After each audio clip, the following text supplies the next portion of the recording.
Hi guys, इस video में हमको लॉन्गेस्ट पैलिंड्रोमिक सबसीक्वेंस निकालना है एक स्ट्रिंग का। जिसका मतलब क्या है, आपको एक स्ट्रिंग दी गई है, ठीक है। जैसे ए बी के C B C B C. तो इसके अंदर जैसे मुझे दिख रही है तो बी सी बी एक सबसीक्वेंस है इसका, जो पैलिंड्रोम भी है, और मुझे ऐसा वो सबसे लंबा सबसीक्वेंस लग रहा है। तो आपको स्ट्रिंग का सबसे लंबा पैलिंड्रोमिक सबसीक्वेंस निकालना है, ठीक है। तो आपको ऐसी एक स्ट्रिंग दी जाएगी ए बी के सी बी सी, आपको उसका सबसे लंबा पैलिंड्रोमिक सबसीक्वेंस निकालना है। तो इस एग्जाम्पल को हम साइड में रख लेते हैं और उसको भुला देते हैं थोड़ी देर के लिए। एब्स्ट्रैक्ट बात करेंगे, बिना एग्जाम्पल के बात करेंगे, इसको कोने में कर देते हैं। अब एक मिनट के लिए ना आप ए बी सी डी के सारे सबसीक्वेंस सोचिए। 2⁴ 16 सबसीक्वेंसेस होते हैं। तो एक्चुअली हमें क्या करना है, जो LPS of A B C D होगा, longest palindromic subsequence of A B C D, उसके लिए जो उसके 16 सबसीक्वेंसेस हैं सबको एनालाइज करना होगा। उसमें से देखना होगा कौन कौन सा पैलिंड्रोम है, उनमें जो सबसे लंबा होगा वो अपना आंसर होगा, ठीक है। तो मतलब मेरा ऐसा कहता हूं मैं 2 मिनट के लिए, इसको ध्यान से सुनिएगा। तो जो लॉन्गेस्ट पैलिंड्रोमिक सीक्वेंस है, longest palindromic sequence of a string STR, क्या मैं ऐसा कह सकता हूं कि it is dependent upon the set of sequences, set of subsequences of STR.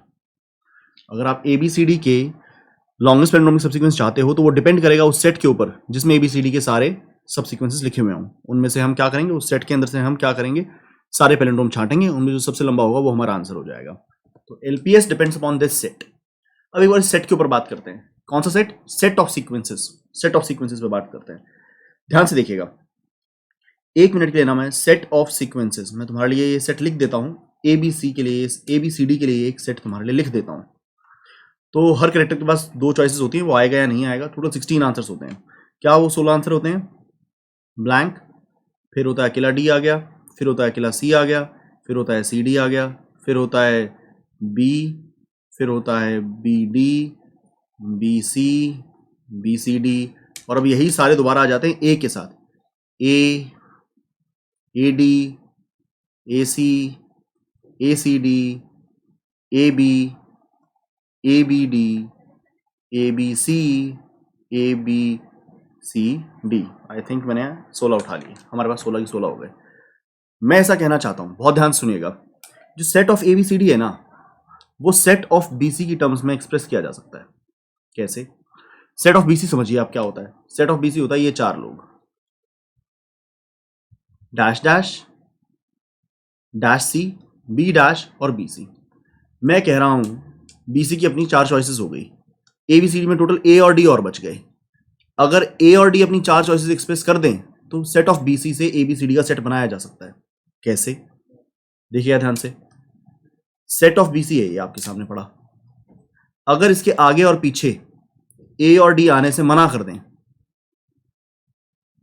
In fact मैं इसे 4 बार लिख लेता हूं ताकि आप समझ सके कि कैसे सेट ऑफ बीसी से हम एबीसीडी का सेट बना सकते हैं। तो मैं इसको डुप्लीकेट किया, मैंने से एक बार और डुप्लीकेट किया, मैंने से एक बार और डुप्लीकेट किया, ठीक है। तो सेट ऑफ बीसी के आगे और पीछे ए और डी दोनों आने से मना कर दें, दोनों आने के लिए हां कर दें, ए और डी दोनों आने के लिए हां कर दें।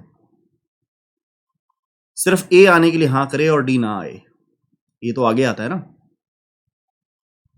और ए आने से मना करता रहे और डी आता रहे। तो अगर ऐसा करेंगे तो बीसी के सेट से 4 बार करके एबीसीडी के सारे बन जाएंगे। जैसे देखिए, ये वाला, ये रहा, ये वाला, ये रहा, सी वाला, ये रहा, सी डी वाला, ये रहा, बी वाला, ये रहा, बी डी वाला, ये रहा, बी सी यहाँ है, पी सी डी यहाँ है, अकेला A D, A C D, A B D, A B C D. तो हमें ये 16 के 16 यहां दिख गए। तो जिसका मैं लेखा जोखा ये कहना चाहता हूं, मेरी बात ध्यान से सुनिएगा, मैं ये सब मिटा देता हूं और अपनी बात आपको दोबारा से बोलता हूं कि set of ABCD can be expressed in terms of set of BC. इसमें 4 लोग थे, चारों के आगे भी डैश लगा दें और पीछे भी डैश लगा दें। सेट ऑफ बीसी, उनके आगे ए लगा दें और पीछे डैश लगा दें। सेट ऑफ बीसी, उनके आगे डैश लगा दें और पीछे डी लगा दें। सेट ऑफ बीसी, उनके आगे ए और पीछे डी आ जाए। तो इससे ABCD के 16 के 16 सब्सीक्वेंस बन जाएंगे। जैसे कि वो दोबारा दिखा देता हूँ एक बार, अगर आपको नहीं समझ में आ रहा तो। असल में BC के तो यही 4 हैं, डैश डैश, डैश का कोई मतलब नहीं है, डैश का तो वो है नहीं, B डैश BC, यही 4 हैं। इन्हीं 4 को अगर मैं बार बार लिख दूं, यहां लिख दूं, यहां लिख दूं और यहां लिख दूं, तो आपके सारे बन जाएंगे। देखिएगा इस केस में डैश डैश, आगे पीछे डैश डैश, सेट तो आपका यही है, सेट तो आपका इतना ही है, this is what the set is. आगे और पीछे A और D लगाना ना भूलें। तो ये A सेट BC D, इसको एक नया सेट मान लें जिसमें सेट ऑफ BC के आगे और पीछे A और D चिपका हुआ है। इसको एक नया सेट मान लें जिसमें आगे कुछ नहीं जुड़ा, पीछे D जुड़ा है। BC वाले सेट के हर एलिमेंट के आगे कुछ नहीं जुड़ा और पीछे D जुड़ा है। इसको भी एक नया सेट मान लें, ASBC को एक नया सेट मान लें जिसमें सेट BC के हर एलिमेंट के सामने A जोड़ दिया गया है और पीछे कुछ नहीं। और इसे भी एक सेट मान लें जिसमें सेट ऑफ BC के आगे और पीछे कुछ नहीं जोड़ा गया, मतलब basically this is equal to set BC only. ठीक है, मतलब मैं दोबारा से अपनी बात लिखता हूं, ध्यान से देखिएगा, मैं सेम बातें बार बार लिख रहा हूं। Set of ABCD, set of ABCD is set of subsequences of ABCD can be expressed as set BC itself, A set BC, A set BC, इस सेट का मतलब क्या है, सेट BC के सारे सब्सीक्वेंसेस के मुंह पर A लगा दिया गया। ये कौन से हैं, BC के सारे सब्सीक्वेंसेस के पीछे D लगा दिया गया। और ये कौन से हैं, BC के सारे सब्सीक्वेंसेस के पीछे D और आगे A लगा दिया गया। Let us call them set 1, set 2, set 3, set 4। अब मैं अपनी बात बोलता हूं, LPS जो होगा ABCD का वो डिपेंड करता है सेट ऑफ सब्सीक्वेंसेस ऑफ ABCD पर, तो वो डिपेंड करता है सेट ऑफ BC पर, set of BC appended by A, set of BC appended by D, और set of BC which starts with A and ends with D, मतलब which has been appended by A and ending with D। तो ये LPS इस पे depend करता है, ऐसा मैं बोल सकता हूँ। ठीक है, तो मैं इस चीज को बीच में लाता हूँ उठाकर, ध्यान बनाए रखिएगा।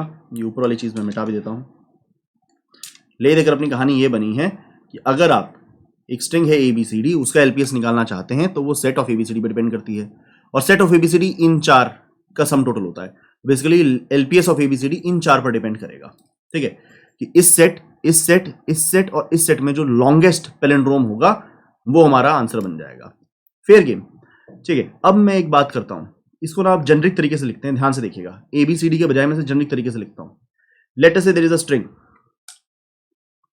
विच starts with a character C1 और उसके बाद उसमें मिडल पार्ट आता है and which ends with CD। जैसे अगर मैं ABCDEF G की बात करूं तो this is A, this is character 1, this is character 2 and this is middle part, ऐसे हम बात करते हैं। ठीक है, तो मैं ऐसा बोलना चाहता हूं, LPS of this string which is basically LPS of C1 middle part C2 will depend upon the set of sequences of this string, which actually again is set of middle part starting with set of middle part appended by character 1, set of sequences of middle part appended by character 2, set of sequences of middle part which starts in C1 and ends in C2। वो इस सब के ऊपर depend करेगा। ठीक है, अब दो बातें हो सकती हैं, मैं आपके सामने एक बात लिखूंगा, ध्यान से देखिएगा, इससे हमें क्या निकल कर आता है, अब उसी के ऊपर ध्यान रखेंगे हम। कैरेक्टर 1 कैरेक्टर 2 के इक्वल हुआ तो क्या होगा, और कैरेक्टर 1 कैरेक्टर 2 के इक्वल नहीं हुआ तो क्या होगा। Let us call it set 1, इसको 1 कह लेते हैं, इसको 2 कह लेते हैं, इसको 3 कह लेते हैं, इसको 4 कह लेते हैं। तो हमें जो LPS निकालना है पूरी स्ट्रिंग का, वो इसमें जो पैलिंड्रोमिक सीक्वेंसेस पड़े हैं उनमें जो सबसे लंबा है, इसमें जो पैलिंड्रोमिक सीक्वेंस पड़े हैं उनमें जो सबसे लंबा है, इसमें जो पैलिंड्रोमिक सीक्वेंसेस पड़े हैं उनमें जो सबसे लंबा है, और इसमें जो पैलिंड्रोमिक सीक्वेंसेस पड़े हैं उनमें जो सबसे लंबा है। उन सब में जो मैक्स है, इन सबके अक्रॉस जो सारे पैलिंड्रोमिक सीक्वेंसेस है उनमें जो सबसे लंबा है वो उसके इक्वल है। मैं ये कहता हूं कैरेक्टर 1 अगर कैरेक्टर 2 के इक्वल हुआ ना तो आपका आंसर सिर्फ 4th सेट में मिलेगा। 1 2 3 में आपका आंसर हो ही नहीं सकता। 1 2 3 में आपका आंसर हो ही नहीं सकता। इनको काट दें, यहां आंसर नहीं हो सकता, होगा तो सिर्फ 4 में होगा। और कैरेक्टर 1 कैरेक्टर 2 के इक्वल है ना, तो आपका आंसर 1 2 3 में ही हो सकता है, 4 में नहीं हो सकता। इन्हीं में आंसर हो सकता है, 4 में आंसर हो ही नहीं सकता। मैं अपना रीजन देना स्टार्ट करता हूं।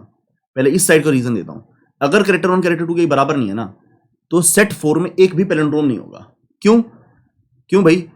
जो यहां पर आपके मिडल पार्ट के जितने भी सबसीक्वेंसेस होगा, उसके आगे C1 और पीछे C2 जोड़ रखा है, और C1 C2 बराबर नहीं है, तो पैलिंड्रोम कभी हो ही नहीं सकता। जब एक्सट्रीम्स बराबर नहीं है तो पैलिंड्रोम कैसे होगा? जैसे मैंने क्या बताया था, ABCD की बात करी थी, यहां पर BC के सबसीक्वेंसेस थे, BC के 4 सबसीक्वेंसेस थे, dash dash dash C, B dash और BC। अब उनके आगे कैरेक्टर 1 जोड़ दिया, उनके पीछे कैरेक्टर 2 जोड़ दिया, और कैरेक्टर 1 कैरेक्टर 2 बराबर है नहीं, तो भैया ये पैलिंड्रोम कभी बन ही नहीं सकते। कभी पैलिंड्रोम नहीं बन सकता अगर कैरेक्टर 1 कैरेक्टर 2 के बराबर नहीं है तो 4 सेट में कभी कोई पैलिंड्रोम हो नहीं सकता। आई थिंक तुम्हें ये ऑब्जर्वेशन समझ में आ गई, ठीक है, कि इस केस में कैरेक्टर 4th के अंदर तो कोई पैलिंड्रोम होगा नहीं, तो आपको 1 2 3 में ही ढूंढना है। जो ढूंढना है 1 2 3 में ढूंढने के लिए कुछ इलाज करेंगे, कुछ करेंगे जिससे 1 2 3 में ढूंढ पाएंगे, आपको भी समझ में आ जाएगा। अब बात करते हैं, अगर कैरेक्टर 1 कैरेक्टर 2 के बराबर में है ना, तो सेट 4 में ही मिलेगा, 1 2 3 में नहीं मिल सकता। प्रूव करता हूं कि 1 में क्यों नहीं मिल सकता, 2 में क्यों नहीं मिल सकता, 3 में क्यों नहीं मिल सकता। पहले 1 को प्रूव करता हूं। तुमने कहा सर 1 में है, मैं कंट्राडिक्शन से प्रूव कर दूंगा। तुमने बोला सर मेरा सबसे बड़ा पैलिंड्रोम ना 1 में है। मैंने कहा अच्छा, तो तुमने कोई एग्जांपल बोला, ये XYZ नाम का एक सीक्वेंस पड़ा है इसमें 1 वाले सेट के अंदर, वो पैलिंड्रोम है। मैंने ठीक है, अगर तेरा XYZ इसमें पड़ा है तो यहां पर वो XYZ आएगा और उसके आगे कैरेक्टर 1 और पीछे कैरेक्टर 2 लगा होगा, तो वो C1 XYZ कैरेक्टर 2 बन जाएगा। और इस साइड C1 C2 के बराबर है, XYZ खुद पैलिंड्रोम था और C1 C2 बराबर है, तो ये तो उससे बड़ा LPS मिल गया, ये तो खुद पैलिंड्रोम बन गया। मैं दोबारा अपनी बात बोलता हूं। तुमने कहा, मैंने पहले मैं अपना क्लेम बोलता हूं, फिर मैं तुम्हारी तरफ से बात करूंगा। मैंने कहा अगर C1 C2 के बराबर है ना, तो आंसर 4 में ही मिलेगा। सबसे लॉन्गेस्ट पैलिंड्रोमिक सीक्वेंस यही मिलेगा, यहां नहीं मिल सकता, 1 2 3 में नहीं मिल सकता। आपने बोला नहीं, मैं क्लेम करता हूं 1 में है। मैंने कहा अच्छा बताओ कौन है। तुमने कहा let us say there is a subsequence called XYZ which is a palindrome and which belongs to the set S of M। इस सेट के अंदर है। मैंने कहा ठीक है। मैंने कहा अगर वो यहां पर है तो उसके आगे पीछे तो कुछ लगाया नहीं होगा, वो तो XYZ ही रहेगा। तुमने कहा ठीक है, और जब वो यहां आएगा तो XYZ के आगे पीछे C1 C2 तो लगाए होंगे, क्योंकि यहां तो जितने भी हैं, जितने भी सीक्वेंस यहां पर हैं वो यहां यूं के यूं आते हैं, बस उनके आगे C1 और पीछे C2 लगा दिया जाता है। तो XYZ अगर वहां है तो यहां पर C1 XYZ C2 होगा और C1 C2 के बराबर है। तुम ये कह रहे हो कि लॉन्गेस्ट पैलिंड्रोम इस सेट का XYZ है, तो वो लॉन्गेस्ट पैलिंड्रोम XYZ यहां भी तो आएगा वो सीक्वेंस, और उसके आगे और पीछे C1 C2 भी तो लगा होगा, तो जितना लेंथ इसमें था उससे तो दुगुना मिलेगा। जो भी यहां पर LPS होगा ना, उसका दुगुना यहां पर मिलेगा। ठीक है, तो मैंने 1 तो खारिज कर दिया कि 1 में आंसर नहीं हो सकता। तुमने कहा सर 2 में तो हो सकता है। मैंने कहा अच्छा, तुम कह रहे हो, मान लेते हैं। तो मैंने कहा कौन सा है। तुमने कहा सर इसके अंदर एक सेट के अंदर एक XYZ नाम का बंदा है। और मैंने कहा अच्छा XYZ तो हो नहीं सकता, वो XYZ जो भी होगा उसके आगे C1 तो जरूर लगेगा। सेट में मैंने मान लिया, मिडल पार्ट के सेट में XYZ नाम का कोई बंदा है। XYZ सिर्फ टर्मिनोलॉजी है, हम XYZ कैरेक्टर्स को एस्टेब्लिश नहीं किया। एज सच XYZ तो पैलिंड्रोम हो नहीं सकता क्योंकि XZ के बराबर है नहीं। फिर से अपनी बात बोलता हूं। तुमने कहा इस सेट के अंदर एक C1 XYZ नाम का बंदा है जो एक पैलिंड्रोम है और जो सबसे लंबा पैलिंड्रोम है। मैंने कहा अच्छा, बिल्कुल सही बात, तुमने C1 XYZ लिखा है, मुझे पूरा विश्वास हो रहा है क्योंकि तुमने C1 से शुरुआत कर दी। सेट में सारे लोग C1 से शुरुआत करते हैं, तो इस बात से ये बात पता लगती है कि C1 Z के बराबर होगा और X Y के बराबर होगा। तुमने कहा बिल्कुल सही बात कह रहे हो कि इसके अंदर एक बंदा है C1 XYZ जो एक पैलिंड्रोम है, तो इसका एक ही मतलब होता है C1 Z के बराबर और X Y के बराबर है। फिर मैंने एक और बात बोली कि इसके अंदर C1 XYZ है ना, तो इसमें पक्का C1 XY भी होगा, क्योंकि C1 यहां पर ना पहले कैरेक्टर के पास तो ऑप्शन है नहीं, इसमें तो आना ही आना है, इसमें तो प्रिपेंड होना ही होना है। लेकिन जो बाकी के कैरेक्टर है उनके पास सबके पास दो ऑप्शन है। इसके अंदर अगर XYZ पड़ा है तो C1 XY भी पड़ा होगा। मतलब मैं कह रहा हूं कि 2 मिनट के लिए C1 को भूल जाओ, C1 को भूल जाओ। इससे पता चलता है कि सेट ऑफ मिडल पार्ट के अंदर XYZ नाम का एक सबसीक्वेंस है, तो पक्का XY नाम का सबसीक्वेंस भी होगा, क्योंकि हर कैरेक्टर के पास 2 ऑप्शन है, वो आ सकता है और नहीं आ सकता। तुमने कहा हाँ सर, तो वो XYZ C1 XYZ बन के पैलिंड्रोम बन जाता है और वो एक XY नाम का भी पड़ा ही होगा जरूर से जरूर। मैंने कहा अगर यहां XY पड़ा होगा, यहां XY पड़ा होगा, अगर यहां XY पड़ा होगा तो वो XY यहां भी आएगा, लेकिन वो XY जब यहां आएगा तो वो C1 XY C2 बनकर आएगा। बिल्कुल सही बात है। दोबारा से अपना आर्ग्यूमेंट बोलता हूं। यहां पर अगर एक C1 XYZ पड़ा है, यहां पर अगर एक C1 XYZ पड़ा है जो लॉन्गेस्ट पैलिंड्रोमिक सबसीक्वेंस है, तो उससे एक बात पता लगती है कि C1 इक्वल टू Z है और X इक्वल टू Y। अगली बात ये पता लगती है कि XYZ इसके अंदर है, इस सिर्फ C1 को भूल जाओ 2 मिनट के लिए। सेट के अंदर XYZ है तो सेट के अंदर XY भी होगा और वो XY यहां भी होगा, और यहां पर वो एक्स वाई आएगा तो उसके आगे पीछे C1 और C2 जुड़ जाएंगे, क्योंकि यहां इस वाले सेट में तो C1 C2 आगे पीछे जुड़ते हैं। x इक्वल टू वाई तो हम पहले ही प्रूव करके आए हैं, क्योंकि ये longest palindromic sequence C1 XYZ था इस एरिया का। x इक्वल टू वाई था, C1 इक्वल टू Z था। हमें पता है कि C1 इक्वल टू C2 है, x इक्वल टू वाई हम जानते हैं, वहां पर भी लेंथ 4 हुई और यहां पर भी लेंथ 4 हुई। तो तुमने जितना लंबा पैलिंड्रोमिक सीक्वेंस 2 में दिखाया उतना लंबा तो 4 में ही मिल गया। जितना लंबा तुमने 1 में दिखाया था उससे 2 लंबा 4 में मिल गया था। जितना लंबा अभी तुमने 2 में दिखाया उससे बराबर साइज का हमें 4 में पक्का मिलेगा। ये वाला आर्ग्यूमेंट हो सकता है किसी किसी के दिमाग में ना पड़ रहा हो, तो मैं इस पर अच्छे से बात करना चाहता हूं। C1 अगर C2 के बराबर है ना, तो हम ये प्रूव कर रहे हैं कि 1 में 2 में 3 में आंसर नहीं आ सकता, आंसर 4 में ही आ सकता है। हाँ जी, हम ये प्रूव कर रहे हैं कि अगर कैरेक्टर 1 कैरेक्टर 2 के बराबर है तो 1 2 3 में आंसर नहीं आ सकता, 4 में ही आएगा। ठीक है, तो देखिएगा 1 के लिए क्या प्रूव किया। 1 के लिए ये प्रूव किया, मैंने कहा कि मान लीजिए 1 में है लॉन्गेस्ट पैलिंड्रोमिक सीक्वेंस। ठीक है, मैंने कहा कि अच्छा क्या नाम है उसका, तुमने कहा चलो XYZ मान लो, इसमें XYZ नाम का सीक्वेंस है जो लॉन्गेस्ट पैलिंड्रोमिक सीक्वेंस है इन चारों के अक्रॉस। मैंने कहा अच्छा, अगर इसमें XYZ आएगा तो इसमें XYZ दोबारा आएगा, C1 XYZ C2 बनकर आएगा और C1 C2 के बराबर है। अगर ये 3 साइज का पैलिंड्रोम था तो यहाँ पर 5 साइज का पैलिंड्रोम हो गया। तो जो भी आपका लॉन्गेस्ट पैलिंड्रोम यहाँ आएगा ना, वो यहाँ पर उससे 2 बड़ा बनकर जरूर आएगा। तो 1 का तो काम तमाम हो गया कि 1 में नहीं हो सकता। अगर 1 में हुआ तो वो उससे 2 बड़े साइज का बनके 4 में आता है, तो अगर 1 में हुआ तो 4 में जरूर आएगा और उससे 2 बड़ा बनके आएगा। तो 1 का क्लेम तो खारिज हुआ। फिर आपने बोला अच्छा 2 में हो सकता है ना। मैंने कहा अच्छा बताओ जरा 2 में कौन है। आपने बोला 2 में C1 XYZ के बारे में सोच के देखो, ऐसा एक पैलिंड्रोम है जो इन चारों के क्रॉस सबसे लॉन्गेस्ट है, ऐसा आपका क्लेम है। मैंने कहा अच्छा, अगर यहां C1 XYZ है तो यहां पर पक्का C1 XY भी होगा। ऑफकोर्स होगा C1 XY। क्यों होगा C1 XY? क्योंकि देखो C1 तो यहां पर सबके सामने अपेंड होता है, XYZ है तो XY जरूर होगा, XY जरूर होगा। क्यों होगा? क्योंकि XYZ सारे कैरेक्टर्स के पास ऑप्शन थी, वो सारे आ सकते हैं, सारे नहीं आ सकते हैं। जैसे BC के, जब मैंने BC के टर्म्स में समझा रहा था ABCD में, तो मैं ऐसा बोलता था dash dash dash C B dash BC, सबके पास चॉइसेस थी, वो सारे आ सकते हैं, नहीं आ सकते। तो यहां पर अगर XYZ है तो XY भी पक्का होगा, और वो XY बेसिकली C1 के साथ अपेंड होकर C1 XY के रूप में आएगा। वो वाला XY यहां पर C1 XY C2 बनकर आएगा। ठीक है, अब यहां पर वो C1 XYZ एक पैलिंड्रोम था, जिसका मतलब C1 Z के बराबर है और XY के बराबर है। वो यहां पर, फिर उसके बाद मैंने एक तो ये यहां से निकाल लिया कि XY के बराबर है, दूसरी चीज मैंने निकाल ली कि C1 XY भी पक्का होगा। वो C1 XY यहां पर C1 XY C2 बनकर आएगा। XY के बराबर है, C1 C2 के बराबर है, तो ये 4 साइज का पैलिंड्रोम यहां भी हो गया। अगर वहां C1 XYZ है तो यहां पर C1 XY C2 होगा। वहां पर C1 Z के बराबर था, यहां पर C1 C2 के बराबर तो है ही है, तो 4 साइज का पैलिंड्रोम यहां भी हो गया। अगर आपको कोई पैलिंड्रोम 2 में मिला तो वो पैलिंड्रोम 4 में रिपीट पक्का होगा। सेम 3 के लिए प्रूव कर सकता हूं कि 3 में अगर कोई पैलिंड्रोम आएगा, जैसे मैं दोबारा बोलता हूं, आपने बोला इस बार हम ये मान लेते हैं कि 3 में सबसे लॉन्गेस्ट पैलिंड्रोम है। मैंने बोला अच्छा एग्जांपल दियो, आपने बोला XYZ C2, आपने बोला YZ के बराबर है और X C2 के बराबर है। ठीक है, फिर मैंने बोला अगर XYZ C2 है तो इसमें पक्का YZ C2 भी रहता होगा, क्योंकि X के पास ऑप्शन है वो नहीं भी आए। ये XYZ तो मिडिल पार्ट से आ रहे हैं ना, C2 तो आपका अपेंड हो रहा है, XYZ मिडिल पार्ट से आ रहे हैं, तो मिडिल पार्ट के सबसीक्वेंसेस में अगर XYZ है तो YZ पक्का रहा होगा, तो YZ C2 भी होगा। अगर यहां पर YZ C2 है तो वो नीचे वो YZ C1 YZ C2 बनकर आएगा। Y और Z बराबर थे क्योंकि XYZ C2 एक पैलिंड्रोम था, Y और Z बराबर है, C1 C2 हमें पता ही है कि बराबर है। तो अगर आपके पास यहां 4 साइज का पैलिंड्रोम था तो एक 4 साइज का पैलिंड्रोम यहां भी होगा ही होगा। अगर 3 में एक 4 साइज का पैलिंड्रोम है तो 4 में भी एक 4 साइज का पैलिंड्रोम होगा ही होगा।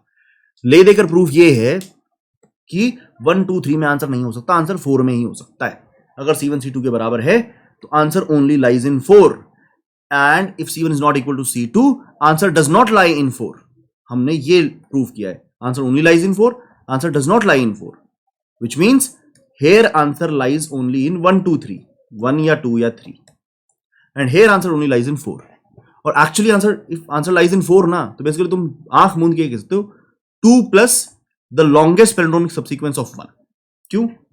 जो इसमें लॉन्गेस्ट पैलिंड्रोमिक सीक्वेंस होगा, जो इसमें लॉन्गेस्ट होगा पैलिंड्रोमिक सबसीक्वेंस, उसके आगे पीछे C1 और C2 जोड़ दो, तो आपको जो 2 वाला आंसर था, सॉरी, जो 1 में जो लॉन्गेस्ट मिला उसके ऊपर 2 जोड़ दो।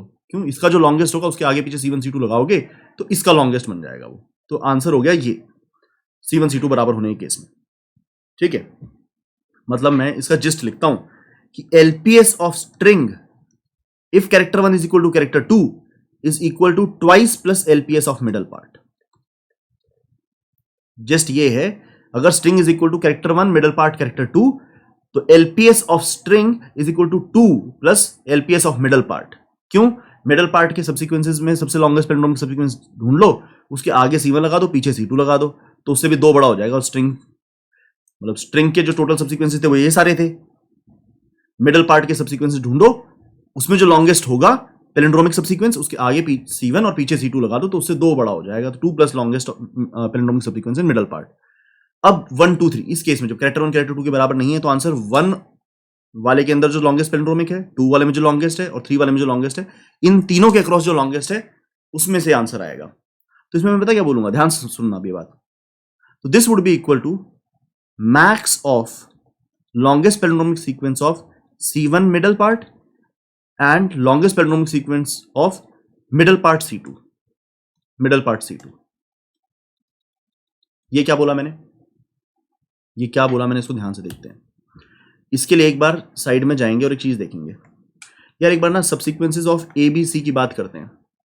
ये होते हैं dash dash dash dash dash C dash B dash dash BC A dash dash A dash C AB dash और ABC। इनके अंदर मैं ये कहना चाहता हूं, ये सारे के सारे सब्सिक्वेंसेस ऑफ BC की टर्म्स में एक्सप्रेस किए जा सकते हैं, which is dash dash dash C B dash और BC। कैसे? ऐसे सब्सिक्वेंसेस ऑफ BC लो और उनके सामने A मत लगाओ, और सब्सिक्वेंसेस ऑफ BC लो और उन सबके सामने A लगा दो। ये 4 पता है कौन से हैं? सब्सिक्वेंसेस ऑफ BC के सामने A लगा दिया। ये 4 पता है कौन से हैं? सब्सिक्वेंसेस ऑफ BC के सामने A नहीं लगाया। ठीक है, तो मतलब अगर कोई स्ट्रिंग है तुम्हारे पास कैसी, कैरेक्टर 1 और मिडल पार्ट की, तो दैट कैन, उसका set can be expressed as set of middle part prepended by nothing and set of middle part prepended by C1। ठीक है, इसी तरह से अगर ये तुमने समझ में ले लिया है, ये वाली बात तुमने उठा ली है, इसी तरह से मैं एक और बात बोलना चाहूंगा। सेट ऑफ मिडल पार्ट के बाद C2 can be expressed as set of middle part के बाद कुछ नहीं, सेट ऑफ मिडल पार्ट के बाद C2। इसका क्या है एग्जांपल? अगर ABC को हम बात करें तो उसको AB के सेट के टर्म्स में भी एक्सप्रेस कर सकते हैं। AB के पीछे कुछ ना लगाओ, AB वाले सेट के पीछे C लगा दो। AB के 4 कौन से होते हैं? Dash dash dash B A dash AB। दोबारा लिख दो एक बार, ये ऊपर वाले कौन से होंगे, इनके पीछे डैश डैश डैश डैश लगा दो, और ये कौन से हो जाएंगे? Dash dash dash B A dash AB, और इन सब के पीछे C लगा दो। ये ABC के 8 बन गए आपके सामने। ठीक है, तो मैं यहां से 2 चीजें लेकर जाऊंगा, वो 2 चीजें हमारे काम की हैं, उनको मैं वहां जाकर साइड में लिखूंगा। इन चीजों को लिखने दीजिए, क्या लिखवा रहा हूं मैं आपको। एक ये तो लिख ही लिया, इस सबको 1 मिनट के लिए मिटा रहा हूं, इस सबको मिटा रहा हूं। ये 2 छोटी चीजें और लिख रहा हूं। LPS ऑफ सिर्फ C1M की लास्ट कैरेक्टर छोड़ दो, C1M का अगर मुझसे कोई बात करे which depends upon set of C1M, तो वो 2 सेट के टर्म्स में एक्सप्रेस हो सकता है। Set of middle part starting with nothing, set of middle part starting with character 1। इसी तरह से LPS of MC2 middle part और उसके बाद C2 will come from the set of subsequences middle part C2 which can be expressed as set of middle part ending with nothing, set of middle part appended by C2। ठीक है, तो ये 3 mathematical फॉर्मूले हमने अपने पास रख लिए। ठीक है, अगर ये हमने अपने पास रख लिए तो अब हम दोबारा बात करते हैं। ठीक है, ये थोड़ा ऊपर करता हूं, इसको मैं इसको सबको थोड़ा छोटा कर लेता हूं। ये 3 फॉर्मूले हमें बहुत ज़रूरी हैं, लेकिन हमें इसके अलावा भी स्पेस चाहिए, तो मैं इसको मिनिमाइज कर लेता हूं। ये पड़ा रहेगा इधर। ठीक है, अब हम अपने फॉर्मूले की दोबारा बात करते हैं। हमें ले देकर निकालना था LPS ऑफ स्ट्रिंग।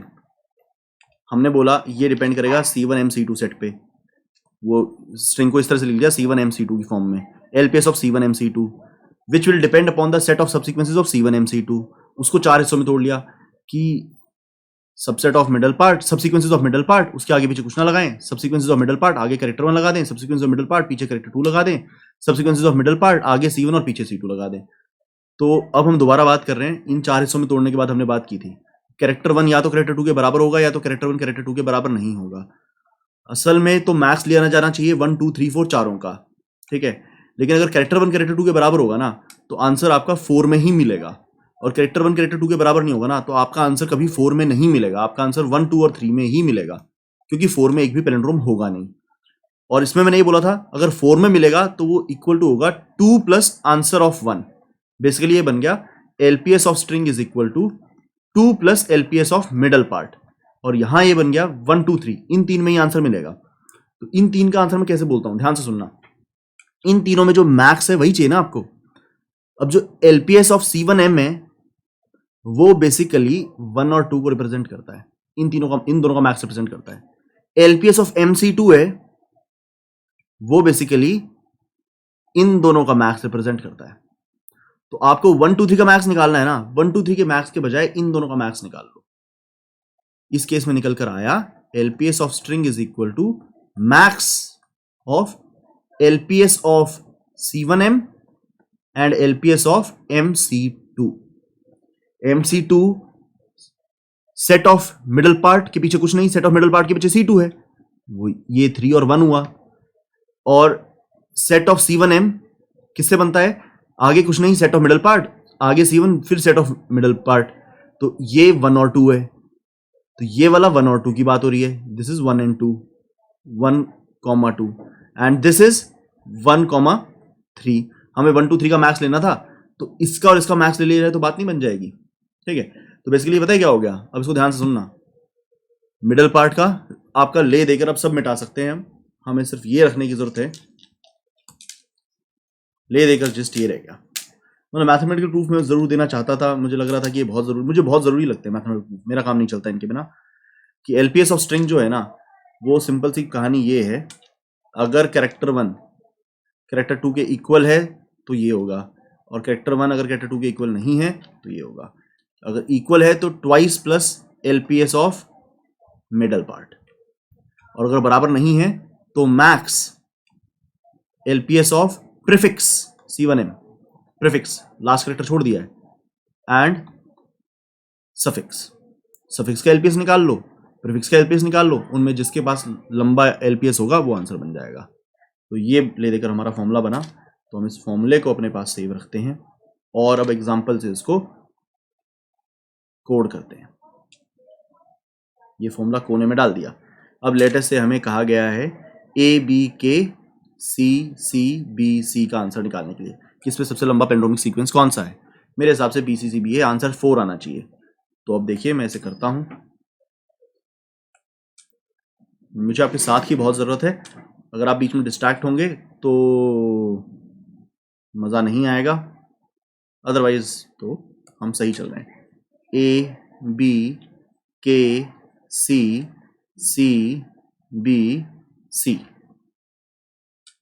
ठीक है। तो हम इसको गैप स्ट्रैटेजी से करने वाले हैं। ऊपर वाली एक्सिस पे मैंने एंड पॉइंट्स रखे हैं और मैं वाई एक्सिस के ऊपर स्टार्ट पॉइंट्स रखने वाला हूं, ठीक है। अगर आपको गैप स्ट्रैटेजी याद नहीं है तो आपको पहले गैप स्ट्रैटेजी पढ़नी चाहिए, वो मैंने और क्वेश्चंस में भी डिस्कस की है, जैसे longest palindromic substring and count of palindromic substrings में।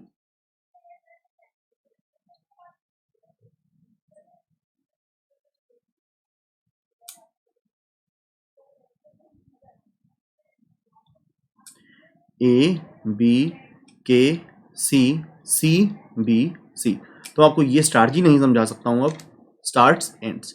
तो इसके अंदर क्या होता है, इनके इंडेक्स और लगा दूं, 0, 1, 2, 3, 4, 5, 6, 0, 1, 2, 3, 4, 5, 6। इसमें क्या होता है, जैसे ये वाला पॉइंट है, ये पता है किसे रिप्रेजेंट करता है, जिसका स्टार्ट B1 पर हुआ है और एंड B5 पर हुआ है। ये वाला पॉइंट किसे रिप्रेजेंट करता है, जिसका स्टार्ट K2 पर हुआ है और एंड C3 पर हुआ है। मतलब ये KC स्ट्रिंग की बात कर रहा है। ये किसकी बात कर रहा है, स्टार्ट जिसका B1 पर हुआ है और एंड B5 पर हुआ है। मतलब ये BKCCB में जो सबसे बड़ा, यहां से स्टार्ट B1 से स्टार्ट B5 पे खत्म, BKCCB में जो सबसे बड़ा लॉन्गेस्ट पैलिंड्रोमिक सबसीक्वेंस, उसका जवाब यहां स्टोर करेंगे हम, ठीक है। तो आई होप कि हम सभी सेम पेज पर हैं। ये वाले किसी काम के नहीं होते, ये वाला नीचे वाला ट्राइंगल किसी काम का नहीं होता, क्योंकि इस ट्राइंगल के अंदर स्टार्ट पॉइंट एंड पॉइंट से ज्यादा होता है। जैसे इस पॉइंट को देखो, starting on C3 and ending on B1, ये तो कोई मतलब ही नहीं हुआ। अच्छा, सबसे पहले इस डायगोनल को समझते हैं। इस डायगोनल को हम जीरो डायगोनल भी कहते हैं, इस डायगोनल को हम जीरो डायगोनल कहते हैं। इस डायगोनल के ऊपर एक लेंथ की स्ट्रिंग्स आती हैं, 0 से स्टार्ट 0 पे खत्म, बेसिकली A का जवाब। 1 से स्टार्ट 1 पे खत्म, बेसिकली बी का जवाब। के से स्टार्ट के पे खत्म, इसको जीरो डायगोनल कहते हैं। के से स्टार्ट के पे खत्म, 3 से स्टार्ट 3 पे खत्म, सी का जवाब। 4 से स्टार्ट 4 पे खत्म, सी का जवाब। बी से स्टार्ट बी पे खत्म, बी का जवाब। सी से स्टार्ट सी पे खत्म, सिर्फ सी का जवाब। यहां पर इसको हम 1 वाला डायगोनल कहते हैं, इसको जीरो डायगोनल कहते थे, इसको 1 डायगोनल कहते हैं, क्योंकि इसमें स्टार्ट और एंड पॉइंट में एक का गैप होता है। जैसे यहां पे देखो A0 और B1 पे एंड है, ए बी, इसको गैप 1 का डायगोनल कहते हैं, और इसमें कैरेक्टर 2 होते हैं हमेशा, A0 B1, B1 K2 BK, KC, CC का जवाब आएगा इधर, यहां जवाब आएगा CB का जवाब। 5 से स्टार्ट 6 पे खत्म, BC का जवाब। ये अब 2 गैप वाला डायगोनल है, 2 गैप और या 3 कैरेक्टर वाला डायगोनल। इसमें स्टार्ट और एंड में हमेशा 2 का डिफरेंस होगा, जैसे A0 K2 B1 C3, 2 का गैप है, 2 का गैप मतलब 3 कैरेक्टर। A0 K2 का मतलब है ABK, ये हो जाएगा BKC। यहां किसका जवाब आएगा? KCC का जवाब। यहां किसका जवाब आएगा? CCB का जवाब। यहां C4, 4 पे स्टार्ट, C6 पे खत्म, CBC का जवाब आएगा। अब यहां ये 3 डायगोनल है, ये 4 वाला डायगोनल है, ये 5 वाला डायगोनल है, ये 6 वाला डायगोनल है। 3 वाले में 4 कैरेक्टर्स आएंगे, 0 से स्टार्ट 3 पे खत्म, ABKC, BKCC,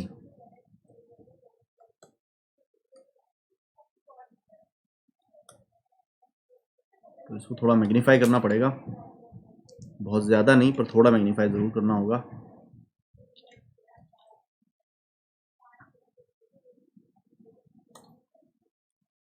ठीक है, what would that be, what would this be? 2 से स्टार्ट 5 पे खत्म, तो KCCB। What would that be? 3 से स्टार्ट 6 पे खत्म, CCBC का जवाब। 4 लेंथ, 4 गैप और 5 लेंथ, ABKCC। यहां पर हम ABKCC का जवाब लिखेंगे, यहां पर BKCCB का जवाब, BKCCB का जवाब। यहां पर 2 से स्टार्ट 6 पे खत्म, तो KCCBC का जवाब लिखेंगे, KCCBC का जवाब।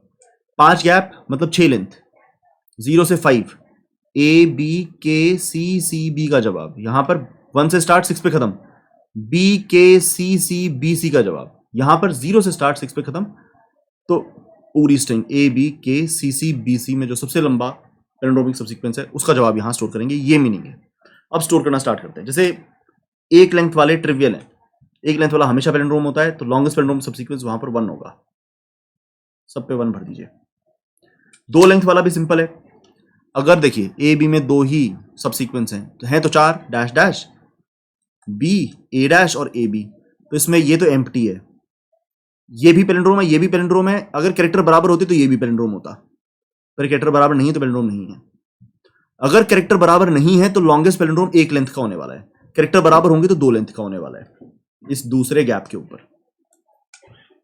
तो यहां पर ए बी के लिए हम 1 ही स्टोर करेंगे, BK के लिए भी 1, KC के लिए भी 1, CC के लिए 2। CC के लिए 2 क्यों? देखिए 4 इसके सीक्वेंस हैं, dash dash dash C dash और CC। ये तो एम्प्टी है, ये पैलिंड्रोम है, ये पैलिंड्रोम है, ये पैलिंड्रोम है। कैरेक्टर बराबर है तो ये बड़ा पैलिंड्रोम है, 4 सबसीक्वेंसों में से बड़ा पैलिंड्रोम 2 लेंथ का है। CB पे 1, BC पे 1।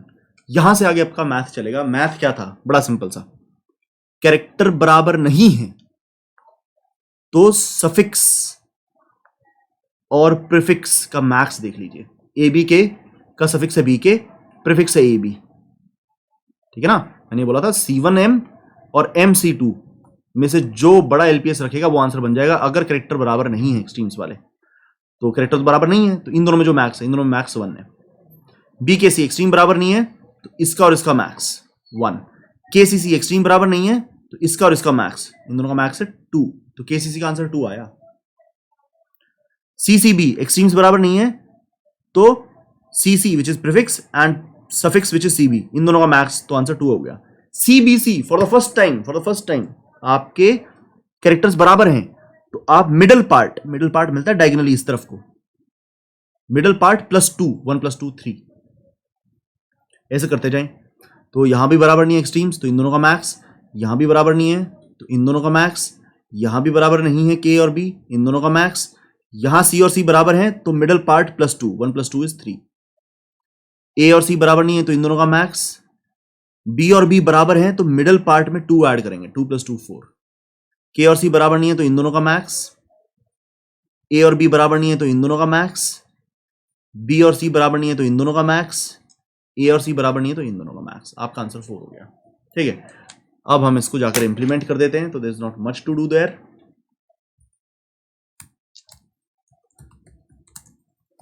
इसका तो वाई मुश्किल है, कोड वोड तो बहुत आसान है, कोड वोड बहुत आसान है, उसमें कुछ नहीं लगेगा। The why is which keeps us interested for a long time. किसका रास्ता देखे है दिल है सौदाई, मीलों है खामोशी। गैप 0,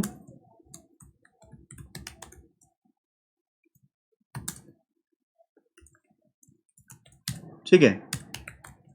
ये गैप स्ट्रेटजी पे कैसे मूव करते हैं, ये वो हो रहा है आपके सामने कि गैप पे कैसे मूव करते हैं।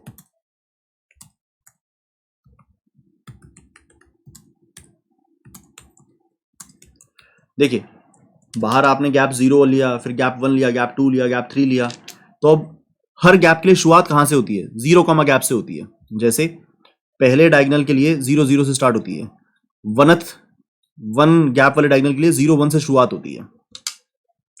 ये 2 गैप वाला डायगोनल है, 2 गैप वाला डायगोनल है, इसके लिए 0 2 से शुरुआत होती है। ये 3 गैप वाला डायगोनल है, तो ये देखो 0th रो 3rd कॉलम से स्टार्ट हो रहा है और फिर इधर को जा रहा है। इसमें पूरे में 3 का गैप रहेगा। यहां पर 0 3 है, यहां पर 1 4, यहां पर 2 5, यहां पर 3 6, ठीक है। और सारे डायगोनल्स आखिरी कॉलम में खत्म होते हैं, खत्म सारे के सारे आखिरी कॉलम में होते हैं। शुरू कहां से होते हैं?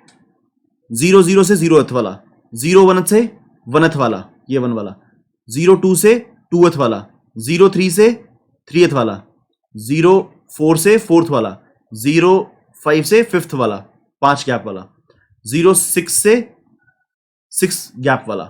सारे के सारे 0, G से स्टार्ट होते हैं और खत्म होते हैं आखिरी कॉलम। तो J < dp.length I ++ G++।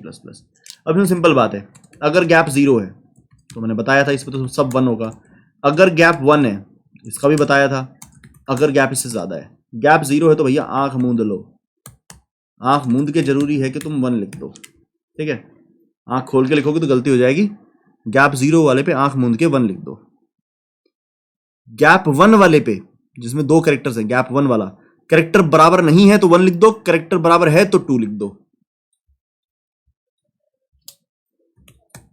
DP of आई जे में कैरेट आई, अगर कैरेक्टर 2 के बराबर है, अगर बराबर है तो 2, अन्यथा 1। अदरवाइज अब बात करेंगे कैरेक्टर बराबर है तो क्या करें और कैरेक्टर बराबर नहीं है तो क्या करें। क्या करें क्या ना करें, ये कैसी मुश्किल है, कोई तो बता दे इसका हल्लो मेरे भाई। ठीक है जी, कैरेक्टर जो बराबर है तो भैया बात हुई थी सीधी सीधी, middle part +2, 2 plus middle part. अब मिडल पार्ट कैसे मिलेगा? आगे का कैरेक्टर भी छोड़ो, पीछे का कैरेक्टर भी छोड़ो। आगे कैरेक्टर छोड़ने के लिए स्टार्ट पॉइंट बढ़ाइए।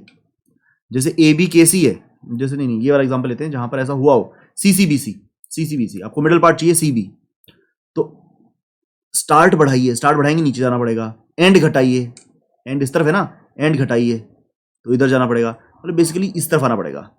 स्टार्ट बढ़ा के एंड घटा के आप CB मिडल पार्ट पे पहुंचेंगे। तो I+1 से J-1।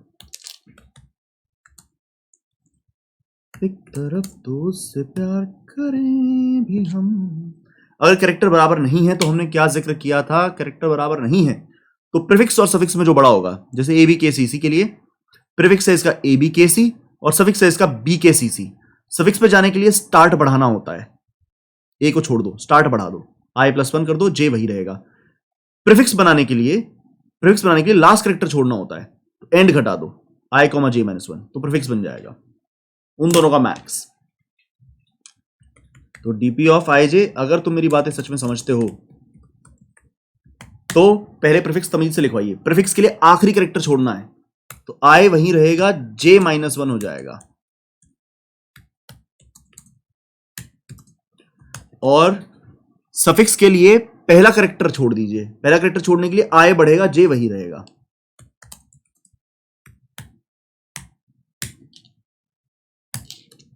ठीक है, ऐसे करते करते हमारा जवाब बनने लगेगा। फाइनली जो टॉप राइट कॉर्नर है वहां आपका जवाब है, उसे प्रिंट करेंगे हम।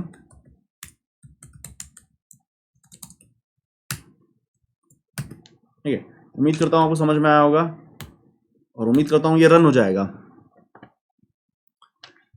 सबमिट हो जाए तो